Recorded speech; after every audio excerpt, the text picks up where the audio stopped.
asalaamaaleykum wa rahmatullah waa Codice della Strada ñu ngi leen di nuyu di leen ziar tey nag ñu war a indi benn argument boo xam ni def nañ ci ay vidéo waaye nag xam naa day jar yenn saa yi ñu ci taxawaat ndax am na ñoo xam ni daf leen xaw a sonal argument boobu di distanza di sicurezza. Distanza di sicurezza mooy distance bi dox sa diggante ak oto bi ne sa kanam. yow mi ne ci ginnaaw yaa war a bàyyi distance di sicurezza si diggante ki ne sa kanam moom it mu bàyyi distance ci digganteem ki ne ci kanamam. Distance di sicurezza nag boo xoolee argument bi ay quiz am mi ngi toll ci 135 demandes léegi nañ ko sélectionné moom dong jëm cee def benn quiz su 40 demandes. mu ñëw ci demande bu njëkk bi mu ne la lo spazio totale di arresto aumenta se diminuisce la velocità. mu ne espace totale di arresto day yokk bu fekkee vitesse bi dafa wàññeeku maanaam espace bi nga xam ni moom ngay daw boo doon daw tey ba mu yàgg nga gis ab danger daal di tiit freiné oto bi direeku ba taxaw mu ne espace boobu nag day aumentare day yokk bu fekkente ni vitesse bi dafa wàññeeku. È falso day diminuer bu fekkee la velocità dafa wàññeeku maanaam vitesse bu doon ndànk ngay daw espace totale di arresto bi tuuti lay doon da nga boo freiné oto bi taxaw subito mais boo doon daw lu bari nag oto bi dana direeku lu yàgg soo ko taxaw kon è falso. beneen bi dafa wax ni la distanza di sicurezza è una distanza fissa. mu ne distance de sécurité distance bu fixe la bu ñu nee distance fissa mooy par exemple ñu ne la 70 kilomètres 70 mètres mooy distance de sicurezza jeex na amatul leneen déedéet luy varier la du lu fixe mais day varier day cambiare selon vitesse bi ngay daw looy gën a daw distance bi gën a xat looy gën a wàññi si vitesse distance bi gën a yaatu kon non è una distanza fissa. È falso. beneen bi mu ne la distanza di sicurezza distance de sécurité deve essere tale da riuscire a fermare in tempo il veicolo. mu ne daa war a demee noo xamante ni deve essere tale mooy daa war a demee noo xamante ni daa riuscire nga mën a freiner in tempo à temps maanaam teel a mën a freiner véhicule bi in caso di pericolo bu danger amee waaye war ngaa dawee distance war ngaa doxal distance boo xam ne si diggante ak oto bi ne sa kanam bu danger amee nga mën a taxaw te doo dal ci kawam. È vero.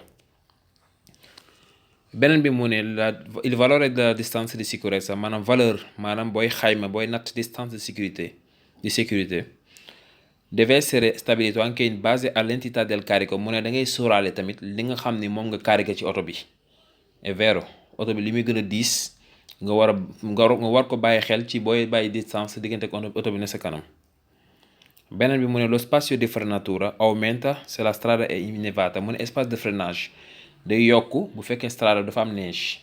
È vero ndax day ratax boo freiné boo doon daw lu bari boo freiné oto bi dana direeku dañuy glisser soo ko taxaw kon day aumentare bu fekkee neige dafa am. bi ci toppaat mu ne la distanza di sicurezza deve essere almeno uguale ai metri che il veicolo percorre durante il tempo di reazione. mu ne distanza di sicurezza nag war naa tolloo almeno ak li nga xam ni moom la oto bi daw ci ay mètre ci jamonoy tempo di reazione. tempo di reazione mooy lan mooy ngay dawal ba mu yàgg am lu jékki-jékki taxaw sa kanam nga tiit daal di jël sa tànk teg ko ci frein yi diggante ba nga tiitee ba teg sa tànk sa frein yi diggante boobu mooy tempo di reazione nga xam ne commencé ko freiner diggante boobu nag li oto bi direeku li mu daw ci diggante boobu noonu mu ne war naa distance di sicurezza war naa tolloog loolu almeno wala mu ëpp ko waaye waru ko yées waru ko gën a tuuti. È vero. beneen bi dafa wax ni lo spazio di frenatura espace de freinage aumenta day yokk se la strada è in salita. bu fekkee strada bi dafa nekk salita da ngay yéeg. È falso bu fekkee dafa nekk in salita da ngay effort bi ngay def pour yéeg boo freiné oto bi day taxaw ndax nekkul ci mbartal nekkul ci descente ci montagne la kon day diminuer mais du aumentare. È falso. bi ci toppaat dafa wax ni la distanza di sicurezza distance di sécurité deve essere sempre uguale allo spazio di frenatura del veicolo. gis nga waxoon na léegi ni deve essere almeno uguale ai tempi allo spazio percorso nel tempo di reazione. fii mu ñëw ne la dafa war a tolloo ak spazio bi nga xam ne moom nga daw ba ngay freiner. È falso man li mu war a tollool mooy espace bi nga xam ne moom nga daw ba ngay ci jamonoy tempo di reazione mooy ba nga gisee danger bi ba tiit ba teg sa tànk ci frein bi. beneen bi dafa wax ni la distanza di sicurezza, distance di sécurité deve essere aumentata, mantenuta, da nga ko war a téye per evitare il tamponamento, maanaam da nga war a doxal sa diggante oto bi ne sa kanam distanza di sicurezza pour moytu lu ñuy wax tamponamento, maanaam bëkkante, pour bañ a bëkk oto bi ne sa kanam. È vero. bi ci toppaat mu ne la distrazione del conducente, maanaam distraction mooy ñàkk concentration bu chauffeur bi può essere causata dalla accensione di una sigaretta, mu ne li ko mën a waral mooy chauffeur bi di taal ab cigarette, dawal ba mu yàgg jël ab cigarette di ko taal mën naa tax doo am concentration ci strada bi. È vero. beneen bi mu ne la lo spazio di freno totale di arresto, spazio di arresto dipende dalle condizioni dell'asfalto, mu ne mi ngi dépendre ci condition asfalto, maanaam condition goudron bi. È vero, mi ngi dépendre ci moom ndax bu goudron bi bu fekkee dafa ratax boo freiné oto bi mën naa glisser lu yàgg, espace bi gën a yaatu. bu fekkee dafa ñagas nag boo freiné mën naa teel a taxaw, kon è vero. bi ci toppaat mu ne la il rispetto della distanza di sicurezza, maanaam respecte distance de sécurité evita la collisione con il veicolo che precede, mu ne day tax doo bëkkanteeg véhicule bi ne sa kanam. È vero, parce que boo bàyyee distance bu yaatu day tax boo freiné da nga mën a taxaw avant ngay egg ci kawam. bi ci toppaat dafa wax ni lo spazio totale di arresto, maanaam espace totale di arresto mooy tempo di reazione più spazio percorso nel tempo di reazione più spazio percorso durante la frenata, bu leen boole moo lay jox spazio totale di arresto. mu ne spazio totale di arresto boobu nag dipende dall'usura dei pneumatici, mu ne mi ngi dépendre ci état pneu yi bu màggatee wala mu yàqu. loolu tamit è vero, ndax pneu yi bu fekkee dafa xoosu boo freiné oto bi wala taxaw mën naa direeku lu yàgg. beneen bi mu ne lo spazio di frenatura, espace de freinage diventa 16 volte maggiore, mu ne day yokk 16 fois se la velocità si quadruplica, bu fekkee vitesse bi dafa quadruplé wu. È vero, waaw, vitesse bu fekkee 4 la, bu fekkee vitesse bi 4 la quadruplica, espace de frenatura bi day yokk 16 volte, kon 16 fois lay doon. È vero. beneen bi dafa wax ni su strada extraurbana, ci strada boo xam ne extraurbana, maanaam loo xam ne dafa génn dëkk bi, a una corsia per senso di marcia, boo xam ne benn corsia la am pour sens de marche bu ne, ñii dem am nañ benn, ñii dikk am benn, muy una corsia per senso di marcia. La distanza fra veicoli adibiti al trasporto di merci, mu ne distance bi war a dox ci diggante véhicule yoo xamante ni transporto di merci moo leen tax a jóg, maanaam dañoo war a transporter marchandise di massa complessiva superiore a 3,5 tonnellate, te buñ cariqué ba pare massa complessiva mooy buñ cariqué ba pare seeni poids dana ëppal 3,5 tonnes, ñooñu seen bopp qui sia stato imposto il divieto di sorpasso, te ñoom ñu teral la ñuy def sorpasso. bu camion yu mag yi ñoom seen biir bu fekkente ne dañoo ëppal 3,5 tonnes ba pare ni ñu teral leen sorpasso ci jamono ci diggante boobu noonu, mu ne seen distance deve essere di almeno 100 metri 100 metri, mu ne war naa tolloo almeno ak 100 metri, waru ko yées. È vero. beneen bi dafa wax ne la distanza di sicurezza, distance di sécurité va rispettata per non tamponare il veicolo che ci precede, mu ne da nga ko respecté pour bañ a bëgg véhicule bi nga xam ne moo ne sa kanam. È vero. beneen bi dafa wax ne la distanza di minima di sicurezza se si viaggia a 100 km/h, mu ne distance minimum de sécurité bu fekkente ni 100 km/h ngay daw deve essere di circa 15 metri, mu ne daa war a tolloo almeno a 15 metri. È falso. beneen bi dafa wax la distanza di sicurezza, distance di sécurité è commisurata anche all'aderenza delle pneumatici, mu ne boo koy natt da ngay sóoraale tamit adhérenza pneu yi. Adhérenza mooy contact bi pneu bi am ak goudron bi. bu fekkee pneu bi dafa xoosu du am adhérenza, day ratax. bu fekkee goudron bi daa tooy tamit noonu, kon booy def distance de sécurité war ngaa sóoraale pneu bi nga am.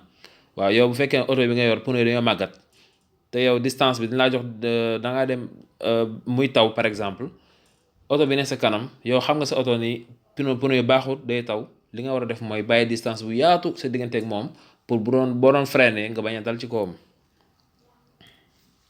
beneen bi dafa wax ne la distanza di sicurezza, distance di sécurité deve essere almeno 100 metri nelle forti discese, mu ne almeno war naa mat 100 metri ci descente yu forte yi. È falso. beneen bi dafa wax ne la distanza di sicurezza, distance di sécurité dipende dall'efficienza del freno di stazionamento, mu ne mi ngi dépendre ci baaxuk frein à main bi, maanaam frein à main bi moom am na njariñ ci distance de sécurité la bëgg a wax loolu falso la ndax frein à main booy gaaree nga koy soxla. waaw daa waroon wax la distanza di sicurezza dipende dall'efficienza del freno di servizio la waroon wax mais pas freno di stazionamento. beneen bi dafa wax ni il valore della distanza di sicurezza booy natt distance de sécurité deve essere stabilito anche in base alla potenza del motore mu ne da nga war a sóoraale tamit dooley moteur bi puissance moteur bi è falso.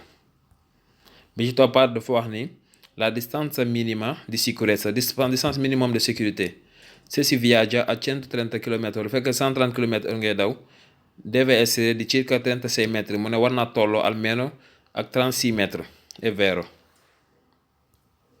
beneen bi dafa wax ne lo spazio di frenatura espace de freinage diminuisce se le ruote si bloccano mu ne day wàññeeku bu fekkee pneu yi dañuy bloqué wu. espace di frenatura mu ne day diminuer day wàññeeku bu fekkee frein yi day bloqué loolu falso la ndax day aumentare frein bu bloqué wu espace bi day aumentare mais du diminuer è falso.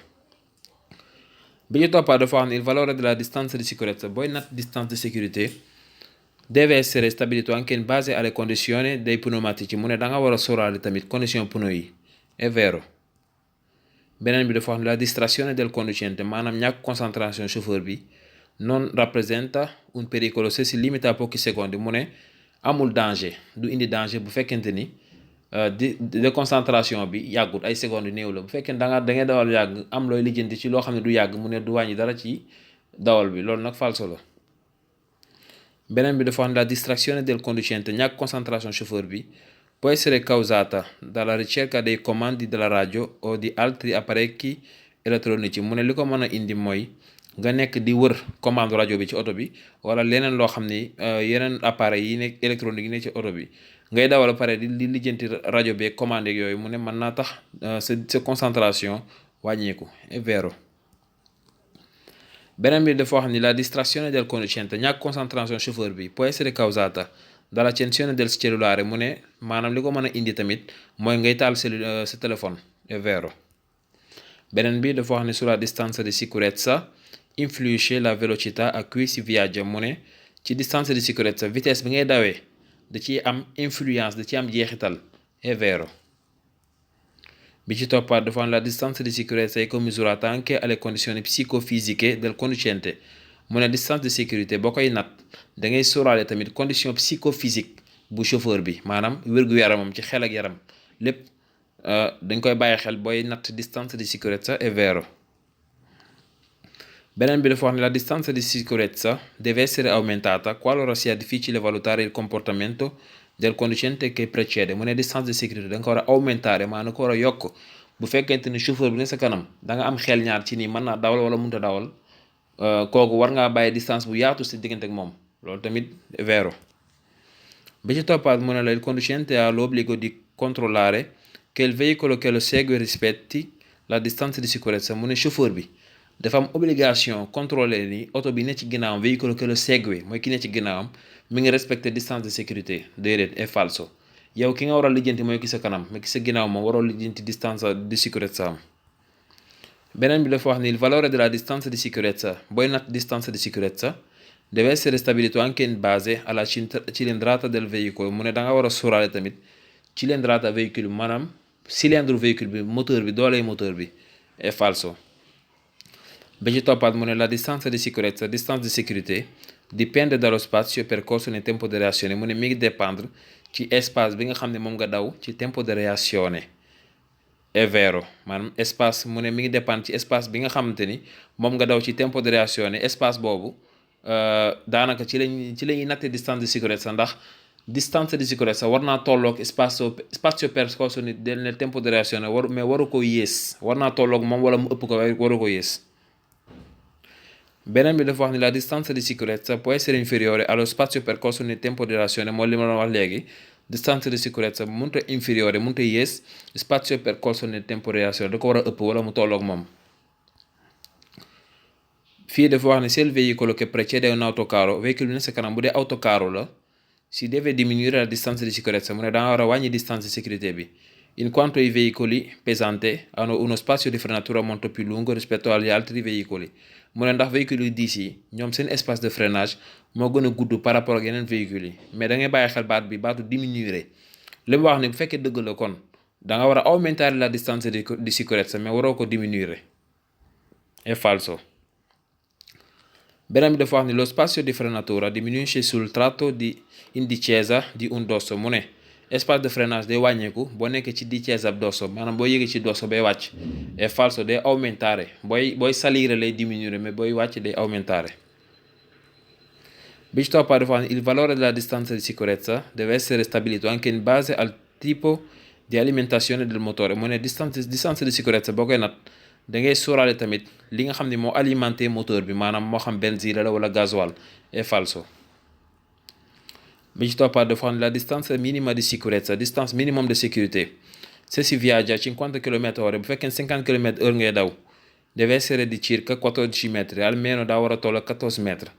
È vero.